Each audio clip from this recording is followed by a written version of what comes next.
Pasensya ka na muna ngayon, Robin Padilla at Fiona. What?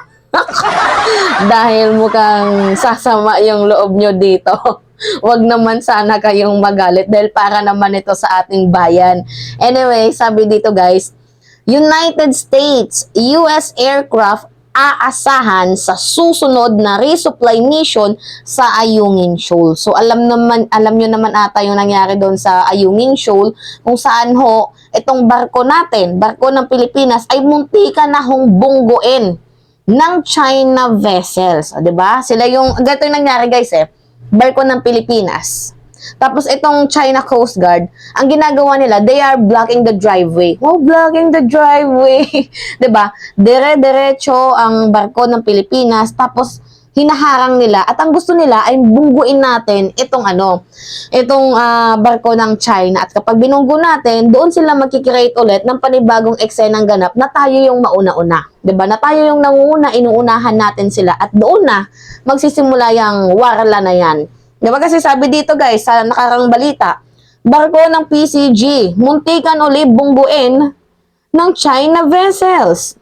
Diba? Imagine. So, tagumpay naman guys yung nangyari yung resupply mission doon sa Ayungin Shoal. Ang problema lang nila, kapag araw-araw ganito, baka hindi nila matansya. Kasi Pilipino din naman, may puso din naman tayo kahit papano, nagagalit din tayo. Baka pag napuno itong ating Philippine Coast Guard, ay hindi na lang natin alam kung ano yung mangyayari, diba? Baka mamaya magkaroon ho ng putukan doon. So, tayo pa din yung nag-adjust. Nakakaloka. Kaya nga tama yan, natanggalan ng confidential funds itong si VP Inday. Kasi nga naman, ang daming kailangan i-modernize. Lalo na dito sa sa Philippine Coast Guard, Armed Forces of the Philippines, defense natin, 'di ba? National Security Defense. Ang daming dapat i-upgrade, ang daming mga ahensya na kailangan ng intelligence funds, kailangan ng confidential funds. 'Di ba? Tapos yung 125 million within 11 days. Nilono ko lang Inday. Nakakaloka naman tong mga eksenang ganap na to.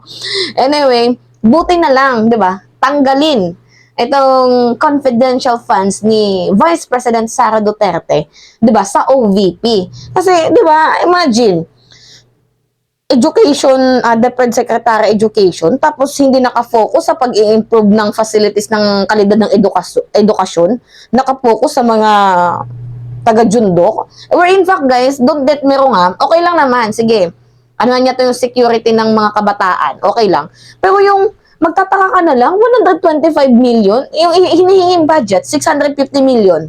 Diba, magtataka ka na lang, ganun kalaki? Tapos nung tinanong siya, tayo pa yung naging masama?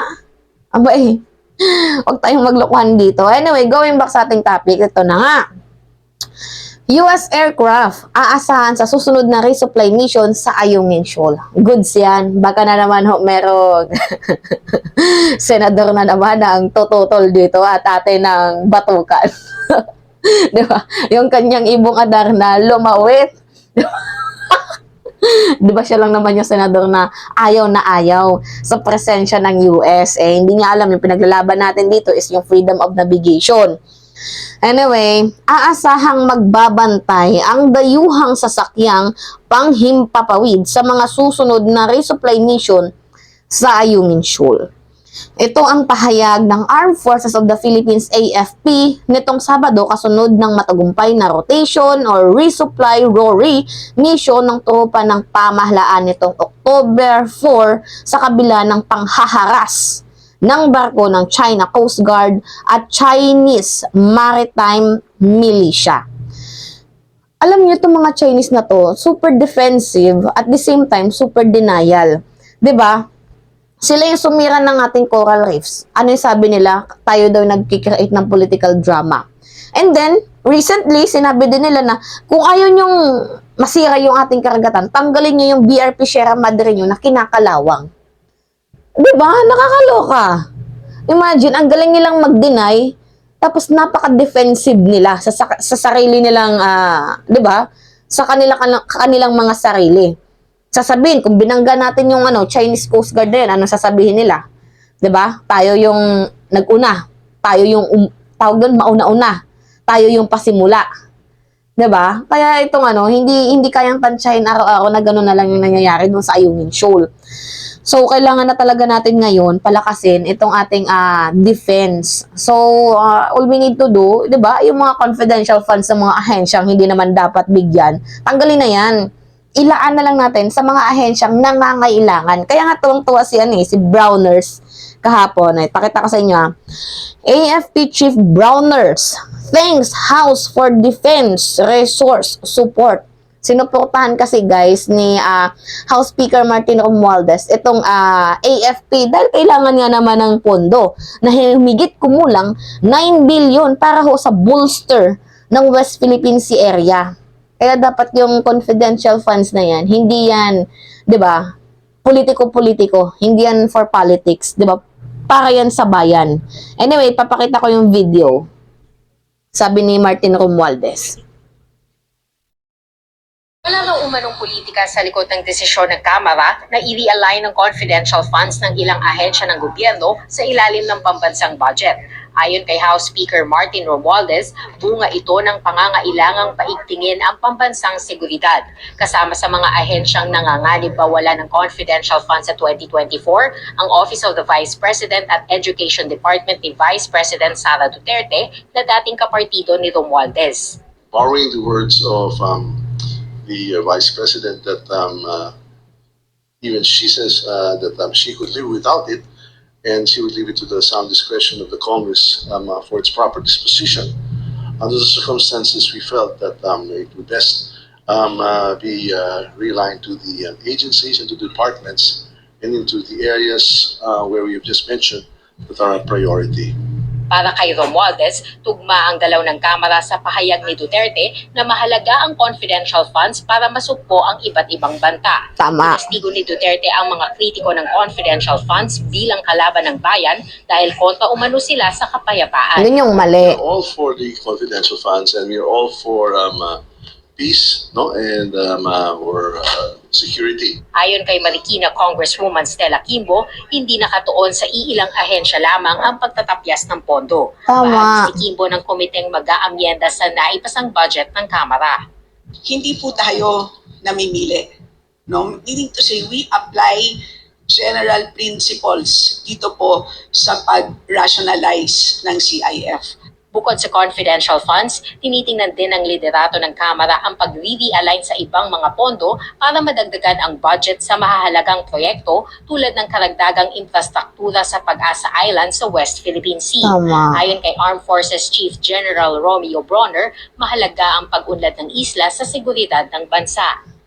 The name of the game in the West Philippine Sea is effective presence.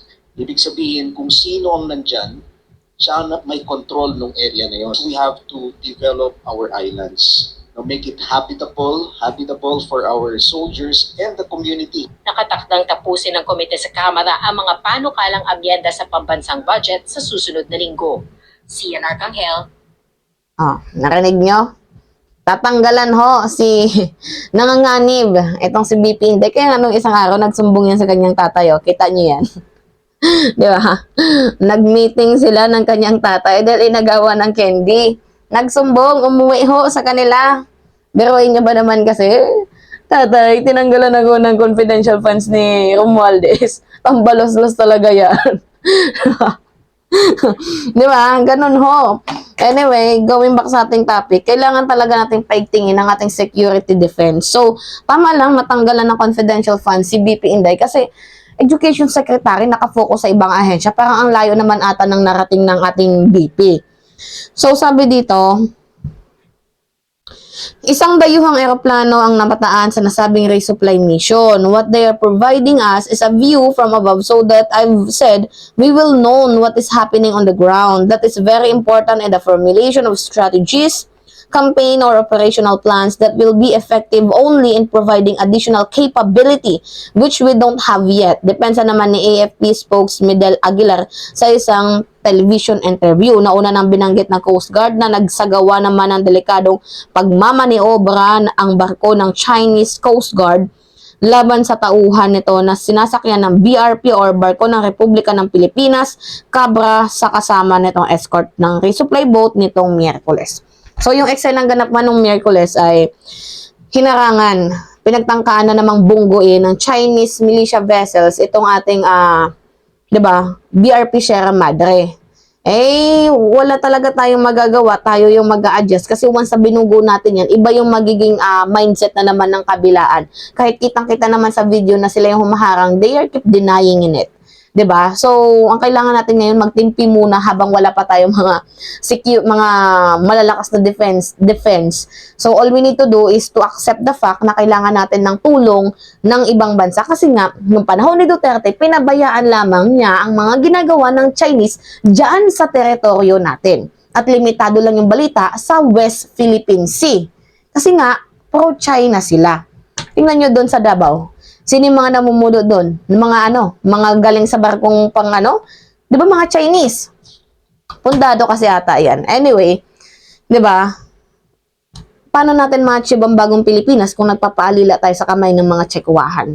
Di ba? At saka hindi naman, di porket sinabi natin na dapat mag-ROTC tayo lahat. Sa tingin nyo yung population ng ROTC sapat? Hindi. Hindi sapat ang population ng ROTC ng bansang Pilipinas kahit sama-samahin pa natin ng mga matatanda at bagong tubo. Hindi sapat ang active personnel natin, ang tauhan ng Pilipinas para kalabanin itong Chinese. All we need to do is to accept the fact na kailangan natin talaga ng tulong ng ibang bansa. And then kapag kaya na natin lumipad sa sarili nating paa, then okay. 'Di ba? Lumipad sa sarili natin mga pakpak, okay, hindi na tayo hingi ng tulong para hindi na to pumutak yung butsi nitong mga senador na ayaw ng tulong ng Amerika or ng ibang bansa. Sino ba namang tangang susugod sa gera na alam mo naman na hindi mo kaya tapos susugurin mo? Sila baril yung hawak nila tapos tayo itak.